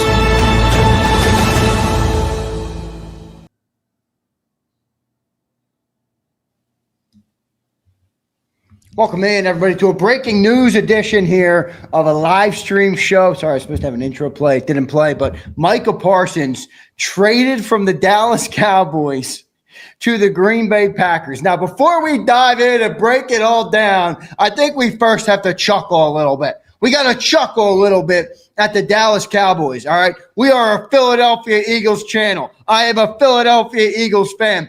But rest in peace to the rivalry that ever was the Philadelphia Eagles and the Dallas Cowboys, at least for now, because they are not a serious organization. They're not a serious football team. In fact, they are absolutely tragic. They just traded away one of the best defensive players in the NFL, a defensive end nonetheless, the highest paid defensive player, one of the best players in football.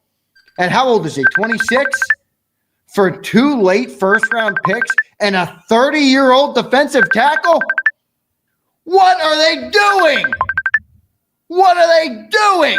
So we're going to talk a little bit about that. We'll break that down. I'll take some comments from the great people of Jacob Nation. This is one that I think warranted an emergency podcast at 6 p.m. Johnny Mac is not available tonight, but we will talk to him about it in the morning. We're going to run down what just happened, how it happened, the compensation for the trade.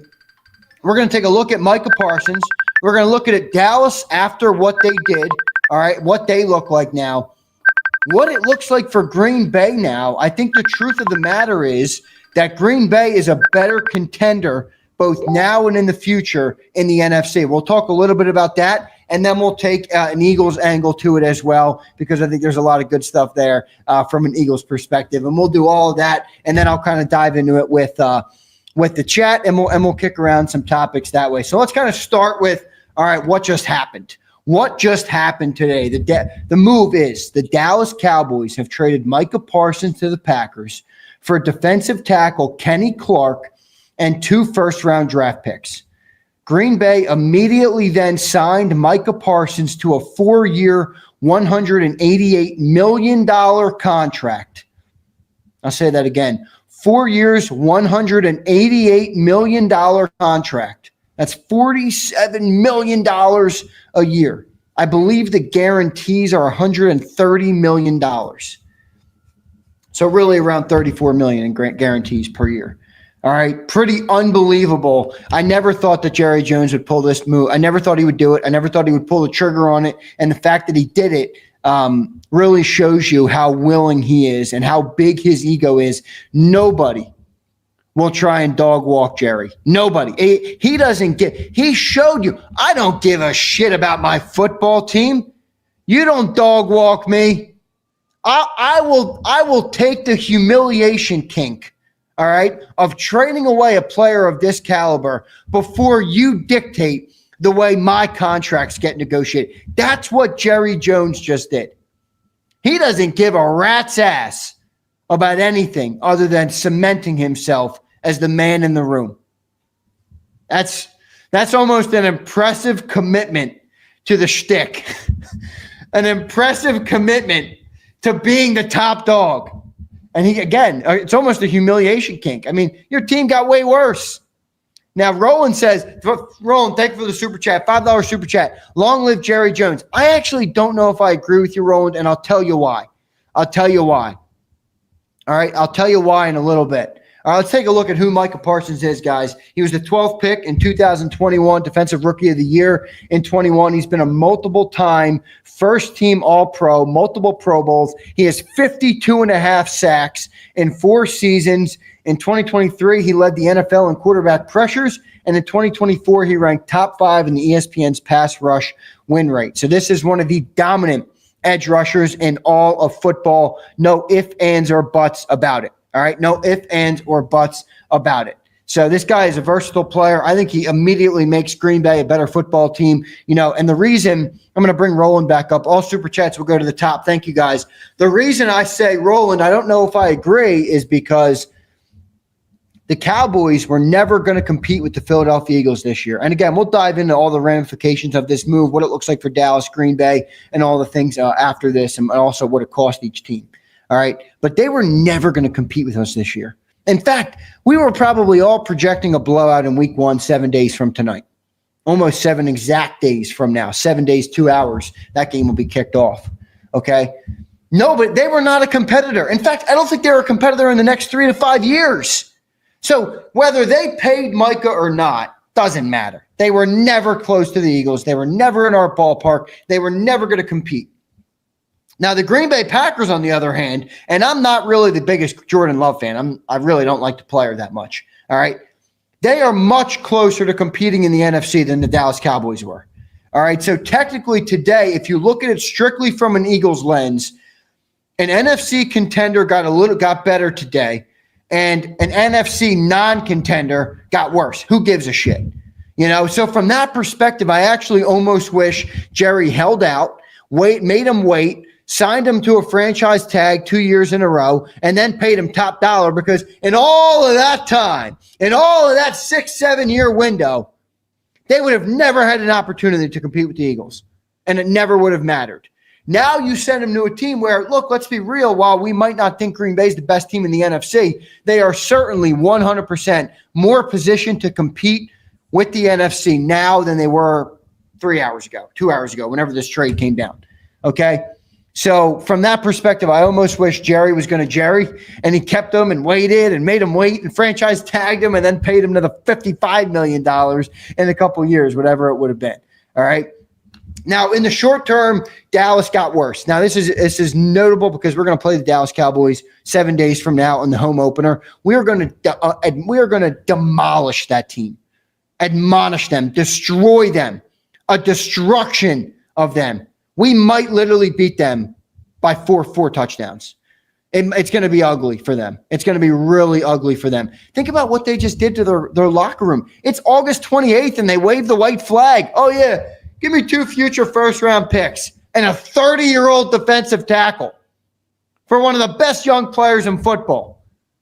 The Cowboys basically waved the white flag right now. They basically waved the white flag on August 28th, and it's a joke. And what does that signal to your locker room? What's that signal to your starting quarterback? What does that signal to CeeDee Lamb and George Pickens and the youngsters on the team?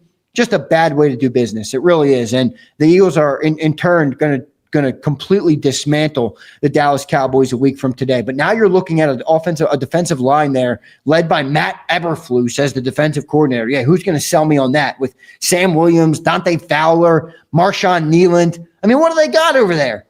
What do they have over there? They have nobody. They have nobody, and they got worse. The Dallas Cowboys are brutal. It's not even going to be a good game. It's not even going to be a good game. All right. So, and then in turn, Dallas gets 2 firsts, Kenny Clark. Kenny Clark, 30 years old, disruptive player, pretty good player, but nowhere in the ballpark of Micah, and pretty bad trade in my estimation from the Dallas Cowboys to get only 2 first-round picks back. Now, the reality of the situation is, as I mentioned, Green Bay is much closer. Now, I don't think Green Bay has elevated themselves mainly because of Jordan Love. I can't buy into Jordan. I don't know what you guys think of Jordan Love. You can let me know in the comments, but there's just something about Jordan Love where I'm like, you don't strike fear in my heart at all.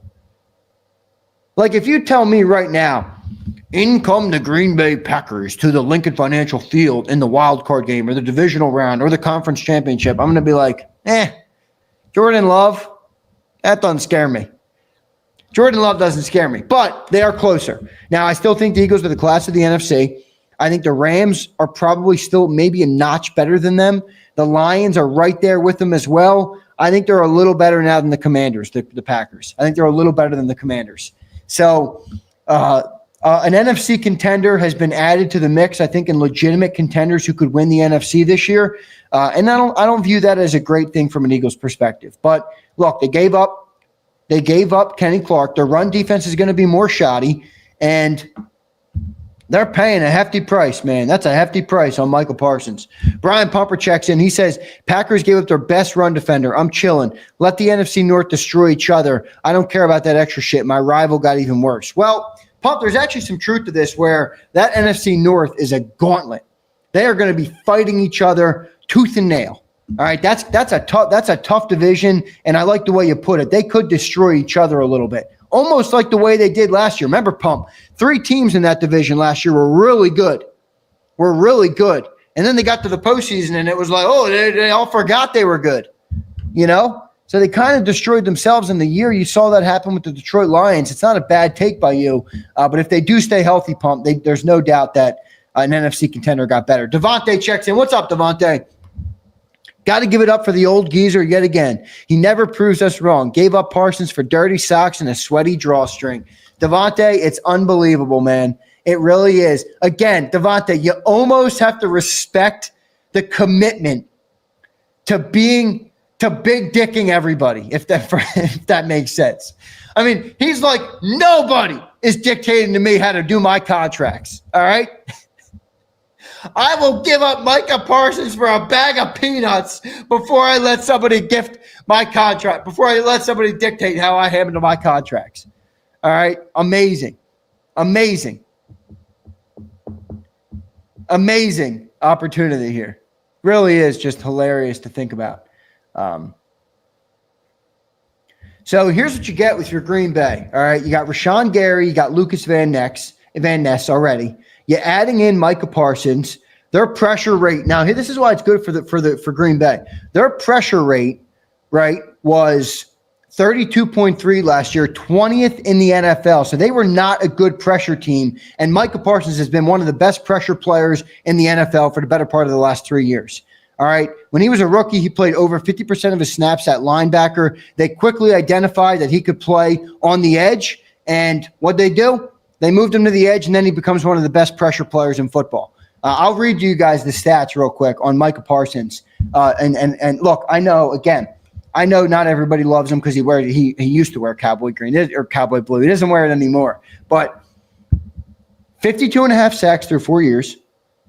Number 1 among edges in 23 in pass rush win rate. Number 3 in 2024 in pass rush win rate.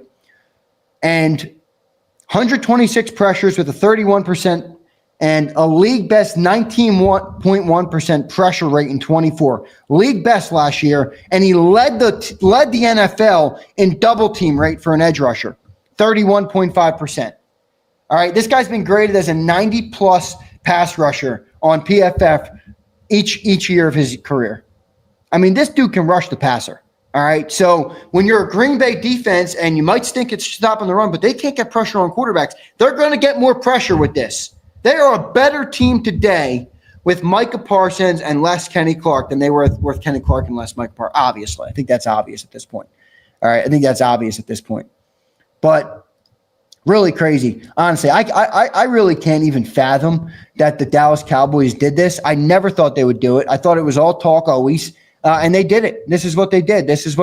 And I really I can't believe it. I can't believe it at all. All right. I can't believe it at all. So now they've now gotten rid of DeMarcus Lawrence and Micah Parsons. What are they going to do? What is Matt Eberflus going to do with that defense? They're going to be one of the worst defenses in football. They're going to be one of the worst defenses in football.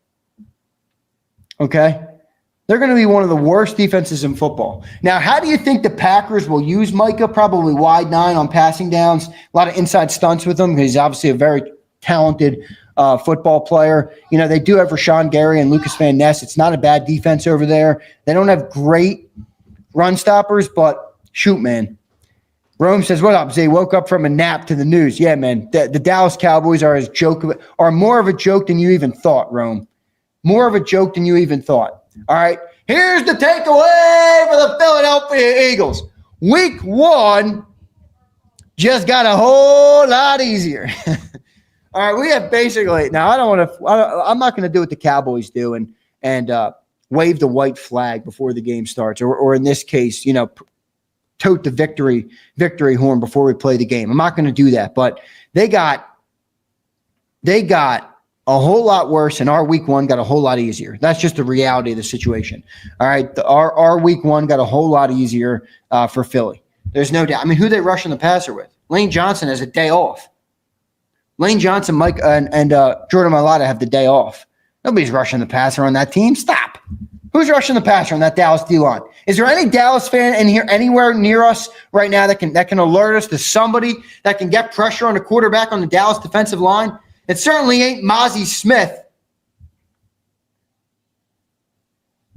Dirty Air says, I can't remember the last time we started the season with a blowout. Would be great. Didn't we beat up on the Falcons in the season opener where Jalen Hurts was a first-year starter? Maybe we didn't blow them out, but Slager says it's the NFL. You can lose any game. No, I agree. That's why I said I'm not gonna toot the horn yet. Okay. I just can't get over this Dallas defense. If you look at this Dallas defense, you know, they are so bad. Green Bay, though, I do think Green Bay is interesting, right? They were 20th in pressure rate last year, and I think there's maybe 1 player, 2 players, 3 players in the league that could make you jump 10 spots in that, and that's Micah Parsons. He's the best pressure player in football. The best pressure player in football. Double teams, non-double, it doesn't matter. He gets pressure on quarterbacks. Now, the other thing I want to say today, all right, and I shared up an article, and I want you guys to give me some feedback, by the way. This is a new site I'm working on for Jacob. I kind of just put it together. So, but I do want you to look at it. I'm going to share this link in the chat, all right? And I want you to look closely. I write in this article, your boy Big Z right now. How about that? All right, I wrote this pretty quickly last night. But the Eagles should trade a first for Trayvon Walker. All right, and it's even more true now than it was before this trade with the Green Bay Packers. I know we think we're the best team in football, and I agree with you guys. But the one thing you cannot do in the NFL is rest on your laurels. Is act like you can just make run-of-the-mill moves and nobody's going to catch up to you. The parity in this league is through the roof. If you're Howie and you have this window that you have right now, Saquon's 28 years old. The offensive line is all in range. Say A.J. Brown in his prime. Devontae Smith entering his prime. Jalen Hurts entering his prime. I mean, you have to capitalize on this window. Rookie contracts for Jalen Carter, Jordan Davis, Nolan Smith, Jalix Hunt, Cooper DeJean, Quinyon Mitchell, Andrew Makuba. You got to capitalize on this window.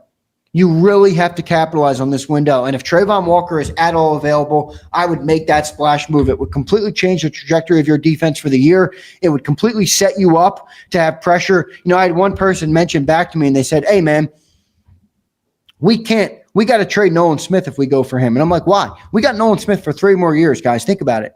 We got this year, next year, and then the 5th-year option before you really have to pay the player.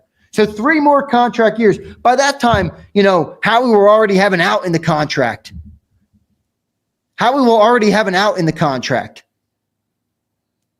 You know? So I think you're in a perfect spot to go and get this player. I know we got to pay Jalen Carter next year, but look, there's going to be change on this roster throughout. I think with based on the way they won the Super Bowl last year, keeping a fresh, good defense is one of the best things you can do, and certainly doing that with a 24-year-old edge rusher that has two back-to-back, double-digit sack years. I really think the Eagles should capitalize on this opportunity. By the way, can we talk about something? In the article I shared in the chat, all right, I'm going to share it one more time. In the article I shared in the chat,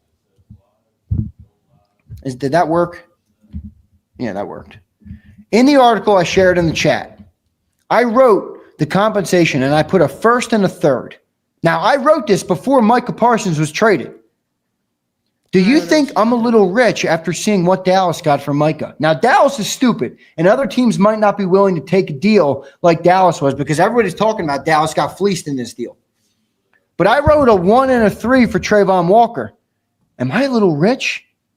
Am I a little rich after seeing Dallas Cowboys get back 2 ones for one of the best defensive players in all of football? Trayvon Walker's a good player. He's not one of the best players in football. He's not. Something's flashing that says push. Am I a little rich? A 1 and a 3. A 1 and a 3 for Trayvon Walker. Nope. Now, I would do that deal right now. I'd do that deal today. I would do that deal today, and I'd give him a $28 million contract. What? Make him the 5th or 6th highest paid edge rusher in football. I would do that deal. I wouldn't hesitate to do that deal right now. See, Big Rhythm, this has been my number one point with this. I don't want to become the fans that in 28, 29, and 30, we're like, man, how do we let that window go? Like, guys, this is our opportunity. Windows like this don't come around all the time. We can't act like the next 10 years, 20 years, 15 years of the Eagles, every window is going to look as good as this. It's not.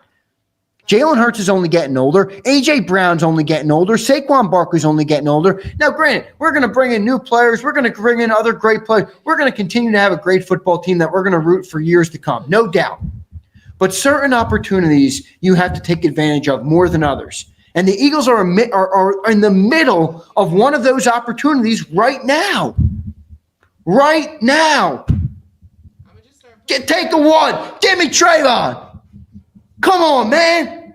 Do it. Go and read my article, guys. I think you'll like it. I think I laid it out. I gave you Jacksonville's perspective. I gave you why the Eagles should do it, why I want them to make the move, what the defense looks like after the changes last year. I think I wrote it out pretty good, honestly, for one of my first articles ever. All right? One of my first articles ever. By the way, the content machine, get ready, folks. The content machine, I'm working my butt off right now on this. Jacob is